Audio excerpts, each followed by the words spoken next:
이병기 전 국정원장이 검찰에 소환돼 이 시각 현재 조사를 받고 있습니다. 거액의 국정원 특수활동비를 청와대에 건넨 혐의를 받고 있죠. 자, 이러면서 박근혜 정부 당시 3명의 국정원장에 대한 조사가 마무리될 전망입니다. 이제 남은 건 박 전 대통령에 대한 수사가 남아있다는 분석입니다. 먼저 취재기자 연결해서 자세한 소식 들어보겠습니다. 박석영 기자. 네, 서울중앙지검입니다. 이병기 원장도 소환되면서 입장을 밝혔나요? 네, 박근혜 정부 시절 두 번째 국정원장으로 재직한 이병기 전 원장이 오늘 오전부터 검찰에 나와 조사를 받고 있습니다.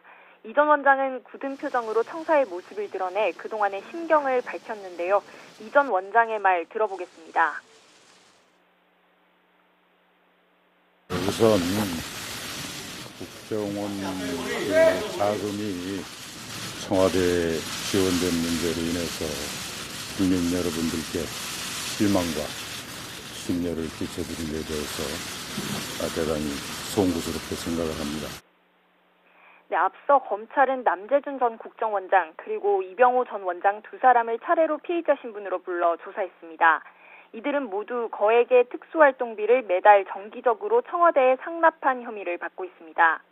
두 전직 원장들은 조사 과정에서 모두 청와대의 지시에 따라 돈을 보낸 사실을 인정한 것으로 전해졌습니다. 특히 이병기 전 원장 재직 당시 국정원의 상납액은 전임 남재준 전 원장 때의 5천만 원보다 2배 오른 1억 원이었던 것으로 알려졌습니다. 따라서 검찰은 이 전 원장을 상대로 상납액이 늘어난 배경과 함께 이후 이 전 원장이 청와대 비서실장으로 영전한 일과의 상관관계를 집중 추궁할 것으로 보입니다. 이렇게 청와대로 흘러간 국정원의 특수활동비는 박근혜 전 대통령과 정호성, 안봉근, 이재만 전 비서관 이렇게 4사람만이 따로 관리하며 사용한 것으로 파악됐습니다. 이에 따라 앞으로 수사는 이 돈이 과연 어떤 용도로 쓰였는지를 밝히는 것이 핵심이 될 전망입니다.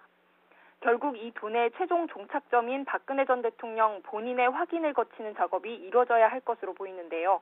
현재 박 전 대통령은 구속 연장이 결정된 이후부터 재판 일정을 거부하며 구치소에서 두문불출하고 있는 상황입니다.